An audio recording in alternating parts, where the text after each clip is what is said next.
Hey guys, it's Bri here at, well, I think we're in the afternoon of Frightmare the 13th, and you know what? I've had a mental time, but I'm here with I am going to call you the genius behind My Bloody Valentine because there's something very, very cool about you just standing there so coolly with a pickaxe.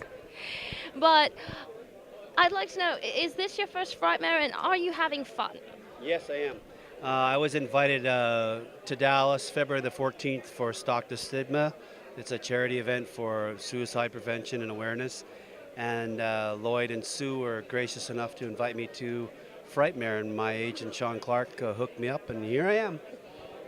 Okay, so My Bloody Valentine, for someone who hasn't seen it, I mean, what's something for everybody to look for? What is there to love about this movie other than the fact that it's, about, massacres on Valentine's Day? Yeah? Well, the beauty of this movie is that it takes place in a sequestered environment, the mine. It's 800 feet down and about a mile underneath the ocean. It takes place in a small town in Cape Breton, Nova Scotia, but it could be any place USA, it could be any place Europe, Australia. The beauty of it is the plot revolves around a small group of kids about in their early 20s who are all working the mine. And the legend starts with 20 years after the fact that there were two murders in the town. The town was called Valentine's Bluff. So it's an entente. And so the kids are fed up with not having a Valentine's Day party on Valentine's Day because of the name of the town. And they said, the heck with this old legend. We're going to start having a Valentine's Day party. And then lo and behold, a severed heart ends up in the mail to the chief of police, and the horror begins. Love the classic Severed Heart in the Mail. All right, so what was your favorite part of Frightmare? Did you have a specific favorite? I just like the fans. You know, it's been 36 years since we've done this film, and to have people come up who watch Valentine's, they celebrate Valentine's Day with watching My Bloody Valentine. It's very humbling to have people from all different ages, different genres, different walks of life come up and say, I really love this movie. Because a lot of the other entertainers here, they have young movies, young people, and this is an old film. It dates back 36 years. And how do you feel about the remake? Because there have been several attempts at a remake. One, made it pretty far, but how do you feel about remaking this? Do you think only the original? To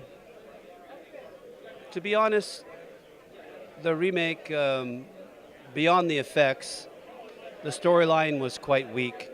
What's developed in our story was that it revolved around a small town, and the viewer got to love the people in the town, from the laundromat lady, the nice old lady who gets killed right away in the film, to the brash young kids. So, from the old to the young, people can identify with these townsfolk. The newer film, besides all the special effects, 3D, it kind of fell flat because it didn't have that baseline, that original storyline. That heart, that soul, that feeling, I get it. Yeah. All right, so last but not least, because I've been loving these lines here. Yeah, all right, what's your favorite one of these that you've written down? One of these sayings, yeah? What's your favorite? Oh, let's see here. Well, there's a part in the movie, a lot of, in most films, you'll have a precursor to the event. So what'll happen is that there'll be a foreshadowing. So all the guys come up from the mine, they're all dirty, full of grit and grime and coal dust, and they take a shower. It's one of our only two naked scenes in the movie. But you're like, why are we watching these guys take a shower? That's gross. Well, later on in the film, one of the most fantastic kills is taking one of the young actresses and basically severing her head on a shower spike. So there's always a foreshadowing, and one of my most favorite ones is Patty in the film. They're walking into their store where they're both going to go to work in the morning, and they're talking about the dance, and she's talking about her dress, and she says, "It's cut down to here, slid up to there. I may not get out of there alive." And guess what? She dies in the mine. What a precursor to prom night, which is only, I think, about a month away from most high schoolers, yeah?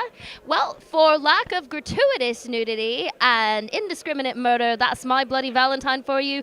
Thank you, Peter Cowper. I'm so glad you came to Frightmare, and I hope there'll be more Frightmares to come for you. Thank you so much.